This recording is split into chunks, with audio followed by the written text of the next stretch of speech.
अगर आप योगी जो खुल्लम खुल्ला उत्तर प्रदेश में आग लगाने की कोशिश कर रहा है, जो लोग कहते हैं कि टोपी का रंग, ये उनके उप मुख्यमंत्री कहते हैं जाली वाली टोपी, लुंगी, क्या बात कर रहे हैं ये लोग। जितना टीवी देखने वाले लोगों को हमें जाते हुए देखने की जल्दी है, उससे ज़्यादा हमें जल्दी है अपने घरों जाने की भाई। एमएसपी के मामले में मैं बिल्कुल साफगोई से कहना चाहता हूँ कि हमें एमएसपी नहीं मिली है। हाँ, ये डिफॉर्म है, ये रिफॉर्म नहीं। अरे न्यूज़पेपर्स को खाते हो क्या आप? क्या न्यूज़पेपर के बिना देश को विदेशों से भीख मांगनी पड़ती है क्या, जो हिंदुस्तान को मांगनी पड़ी थी? अभी जैसे मैंने कहा, हमारी मुसीबत टली है। जो हमें सौगात मिलने वाली थी वो तो नहीं मिली है, तो हम अपनी सौगात को कैसे भूलेंगे? उत्तर प्रदेश का किसान अपनी सौगात को कैसे भूल जाएगा जो उसे मिली नहीं है, जिसका वादा किया गया था। तीनों कानून वापस हो गए। उसके बाद आप लोगों की जो बड़ी मेजर मांगे थी उन पे भी लिखित में एश्योरेंस मिला है। इसके बाद भी सस्पेंशन। जिस दिन से आंदोलन शुरू हुआ है, मैं देख रहा हूँ कि कुछ लोगों की चिंता ये नहीं है कि किसानों को क्या मिले, कब मिले। चिंता ये है कि किसान कब जाएं, कब उठें, कब वहाँ से दफ़ा हों। मैं समझता हूँ कि ये इस देश के लोगों का सेंटिमेंट नहीं है। 19 तारीख को प्रधानमंत्री ने बड़ी घोषणा की, हमने उसका स्वागत किया। हमने कहा कि इसके अलावा 6 और मुद्दे थे जो कि प्रधानमंत्री ने जिक्र नहीं किया, हम उसको भूल नहीं सकते। हमने प्रधानमंत्री को चिट्ठी लिखी, जवाब आने में 2 हफ्ता लग गया। 2 हफ्ते तक उन्होंने कोई जवाब नहीं दिया, हम भी बैठे रहे। और जब जवाब आया उनका, परसों जवाब आया, हमने कहा कि अभी इसमें कुछ हमारे मुद्दों को ठीक ढंग से कवर नहीं किया गया है। उन्होंने उसे रिवाइज़ किया और रिवाइज़ को हमने एक्सेप्ट कर लिया। तो हम तो जल्दी में हैं, क्योंकि जितना टीवी देखने वाले लोगों को हमें जाते हुए देखने की जल्दी है, उससे ज़्यादा हमें जल्दी है अपने घरों जाने की भाई। किसी को सड़क पे सोना पसंद थोड़ी होता है। तो ये हुआ है। आज जो सरकार की तरफ से चिट्ठी आई है, उसमें जो हमारी तात्कालिक बातें थी उसको माना गया है।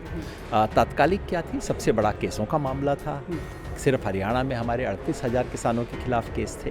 तो सरकार ने अब मान लिया है कि अनकंडीशनली सरकार सारे केसेस को सिर्फ हरियाणा में ही नहीं, तमाम राज्यों में, और केंद्र सरकार और यूटी सब सारे केसेस, आंदोलन से संबंधित सारे केसेस को तत्काल वापस लेगी। ये हम चाहते थे, ये हुआ है। जो शहीदों के परिवारों के लिए मुआवजे की बात थी, वो भी सरकार ने सिद्धांत रूप में मान लिया। हरियाणा और उत्तर प्रदेश जहाँ के ज़्यादा थे, पंजाब में तो ऑलरेडी अनाउंस हो ही चुका है, वो हो गया है। और बिजली के बिल पे सरकार सहमत हो गई है कि हमसे बात किए बिना उसको पार्लियामेंट में पेश नहीं किया जाएगा। पराली पे पहले ही वो बता चुके हैं कि जो क्रिमिनल प्रोविजंस थे वो हटा दिए गए हैं किसानों के। जहाँ तक एमएसपी है, मैं यही आपसे एक सवाल पूछना चाहूँगा। मुट्ठी भर ही लोग, लेकिन आप ही के प्रोटेस्ट में जो आई थिंक मुख्य मंच है उसके पास तकरीबन दर्जन भर लोग बैठे हुए हैं। उनका कहना है कि इसके पहले जैसे जाट रिजर्वेशन की जो डिमांड थी, तो इसी कमेटी में जो लोग, हमने जब उनसे बात की तो उन्होंने बताया कि इस कमेटी के जो कुछ पार्टिसिपेंट्स हैं वो उसका भी हिस्सा थे और बाद में कमेटी बनी लेकिन रिजर्वेशन नहीं मिला। तो उनको इस पर भरोसा नहीं है कि अगर ऐसा होता है और लोग यहाँ से चले जाते हो तो एमएसपी की जो बात है वो आगे बढ़ पाएगी। उनको कैसे अश्योर करेंगे? आपके ही लोग हैं। एमएसपी के मामले में मैं बिल्कुल साफगोई से कहना चाहता हूँ कि हमें एमएसपी नहीं मिली है। एमएसपी के सवाल पर कोई बहुत बड़ी जीत भी नहीं मिली है। एमएसपी पे सिर्फ इतना कहिए कि हमें पाँव रखने लायक जगह मिल गई है। ये आश्वासन मिला है कि आज जो सरकारी खरीद हो रही है वैसी व्यवस्था बनाई रखी जाएगी, और एक कमेटी मिल गई है। कमेटी में क्या होगा? हकीकत तो ये है कि कमेटी से किसानों को आमतौर पे धोखा मिला है। तो कमेटी से मुझे कोई कमेटी से कोई बहुत, हाँ, जहाँ मैं इत्तेफाक नहीं रखता वो ये है कि आप कभी भी दुनिया के किसी भी आंदोलन में ये नहीं कह सकते कि मेरी 100 मांग है, जब 99 भी हो गई तो काम नहीं चलेगा, 100वीं भी मिलनी चाहिए। ऐसा नहीं होता। आपको किसी स्टेज पे कहना होता है कि अब जो मिला वो काफ़ी है और अब आगे की लड़ाई के लिए तैयारी है। और इसलिए जो आपका पहला सवाल था ना, सस्पेंड क्यों? सस्पेंड इसलिए कि 3 कानून वापस होने से मुसीबत अभी तो टली है। प्रधानमंत्री तो हमें सौगात देने वाले थे ना, सौगात की बजाय उन्होंने हमारे सर में डंडा दे दिया, तो डंडा तो हमने हटा दिया, लेकिन वो जो सौगात है वो तो अभी बाकी है ना, तो उसके लिए संघर्ष करना पड़ेगा। इसलिए हमने स्थगित शब्द का इस्तेमाल किया है। सर, एक सवाल ये है कि जो रिफॉर्म है वो तो आपको भी लगता है वो होगा कि ज़रूरी है, तो जैसे अगर सरकार इस तरीके के कानून लाती है जिसमें उनका आर्ग्यूमेंट ये है कि इससे जो है बेहतरी होगी, इसको लेकर क्या रास्ता निकलेगा? अगर कोई रास्ता नहीं निकलेगा तो आपके हिसाब से पॉलिसी मेकिंग फिर कैसे होगी? दिक्कत ये है कि रिफॉर्म शब्द पे इस देश में कब्जा कर लिया है कुछ लोगों ने, जो अंग्रेजी में पिंक न्यूज़पेपर्स के अंदर लिखते हैं, और उनके कुछ समर्थकों ने। और मुझे दुख होता है कि आप जैसे लोग भी उस भाषा का इस्तेमाल करने लग गए हैं। ये रिफॉर्म रास्ता निकलेगा सर? जैसे मान लीजिए कि एक आर्गुमेंट ये रहा है कि हम लोगों को हमसे अच्छा ठीक है, किसान को रिफॉर्म की ज़रूरत है। ये जो अंग्रेजी में आर्टिकल लिखते हैं ना, इनसे ज़्यादा किसान को पता भी है और किसान को ज़रूरत भी है। मैं रिफॉर्म आपको गिना देता हूँ जो किसान को चाहिए, हिम्मत है वो करने की।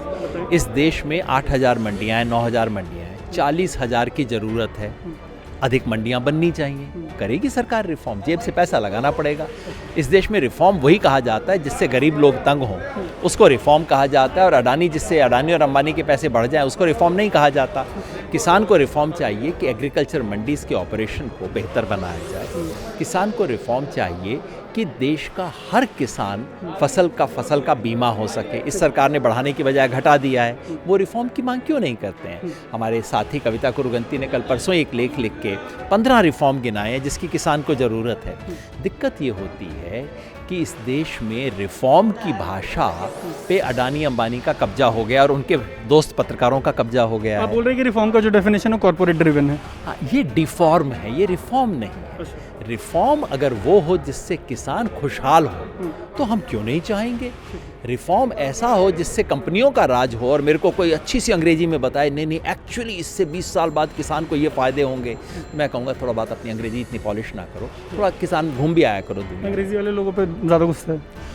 अंग्रेजी में जो लोग, अंग्रेजी से नहीं, अंग्रेजी दांव वर्ग जिसको खेती किसानी की ज़ीरो समझ है और जो बड़े बड़े लेख लिखते हैं। मैं आपको बताऊं, परसों इस देश के पिछले सप्ताह देश के चीफ इकोनॉमिक एडवाइज़र ने एक लेख लिखा है।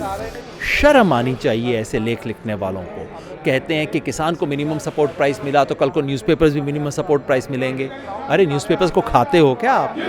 क्या न्यूज़पेपर के बिना देश को विदेशों से भीख मांगनी पड़ती है क्या, जो हिंदुस्तान को मांगनी पड़ी थी? क्या न्यूज़पेपर्स का दाम अनलिमिटेड होने से इस देश को नुकसान होगा क्या? क्या न्यूज़पेपर्स का दाम बढ़ने पे कैबिनेट मीटिंग होती है क्या कि इसका दाम कम किया जाए? जो एक चीफ इकोनॉमिक एडवाइज़र न्यूज़पेपर्स और फसल के दाम की तुलना करता है, वो अंग्रेजी के पढ़े लिखे मूर्ख लोग हैं जिन्हें कतई पता नहीं है। तो उन पे तो गुस्सा आता है कई बार। एक चीज़ मैंने देखी है, जैसे मुजफ्फरनगर वाली महापंचायत में जब मैंने आपका भाषण सुना उसके बाद आपसे बातचीत हुई, तो जैसे आप अभी इनको मूर्ख बुला रहे हैं, तब योगी को आपने, जो उत्तर प्रदेश के चीफ मिनिस्टर, उनको देशद्रोही बता दिया था।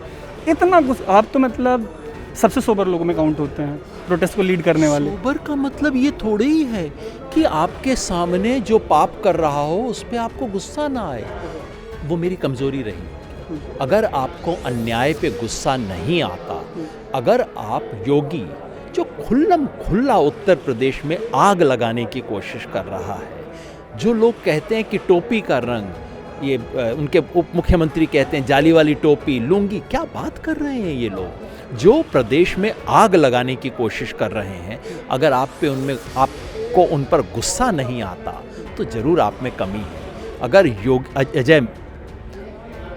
अजय बिष्ट योगी का ढोंग करके जो इस देश के सबसे बड़े प्रदेश में हिंदू मुसलमान की आग लगाने की कोशिश कर रहे हैं, अगर हम उसको देशद्रोही नहीं कह सकते तो इस शब्द को डिक्शनरी से निकाल दीजिए, फिर कोई देशद्रोही नहीं है। अगर ये देशद्रोही नहीं है, इसी तरह से ये जो अंग्रेजी के पढ़े लिखे मूर्ख जो बातें कर रहे हैं, मैं वाकई जब मैंने चीफ इकोनॉमिक एडवाइज़र की बात को पढ़ा, मुझे अंदर से जैसे खून खौलता है मेरी ऐसी बातें। उसी दिन मिहिर शाह का लेख है, उससे 2 दिन पहले बिजनेस स्टैंडर्ड में, वो भी इकोनॉमिस्ट है, इकोनॉमिक्स की लैंग्वेज यूज़ करते हैं, लेकिन वो आदमी 25 साल गांव में रहा है। 2 इकोनॉमिक्स आपको समझनी हो ना, जिसने खाली टेक्स्ट बुक पढ़ी है और अपनी ज़ुबान घुमी है, और जिसने एक्चुअली गांव देखे हैं, वो अंतर आपको दिखाई देगा। जो एक मुजफ्फरनगर महापंचायत में बात हो रही थी कि जैसे सबक सिखाया है बंगाल के इलेक्शन में बीजेपी को और ऐसे तमाम बड़े इलेक्शंस में, अब जब कानून वापस हो गए हैं तो वो मूड सस्टेन करेगा या मूड बदलेगा किसानों का नीचे?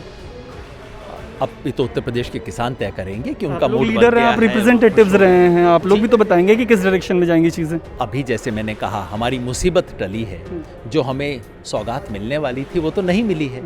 तो हम अपनी सौगात को कैसे भूलेंगे? उत्तर प्रदेश का किसान अपनी सौगात को कैसे भूल जाएगा जो उसे मिली नहीं है, जिसका वादा किया गया था? उत्तर प्रदेश के 90% किसानों को न्यूनतम समर्थन मूल्य नहीं मिलता है। उत्तर प्रदेश का किसान अपना धान 1100-1200 रुपए में बेच रहा है, गन्ने का बकाया है।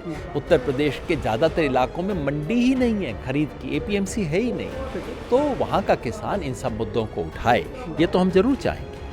आखिरी 2 छोटे सवाल। एक, लखीमपुर खीरी के लोग लगता है पीछे छूट गए, वहाँ पे जो किसान थे, पीड़ित पक्ष जो है किसानों का, वो पीछे छूट गए। और जो आप लोगों का मतलब अजय मिश्रा जी का रेजिग्नेशन का डिमांड था, आपको लगता है कि आप लोग उस पर कमज़ोर पड़े?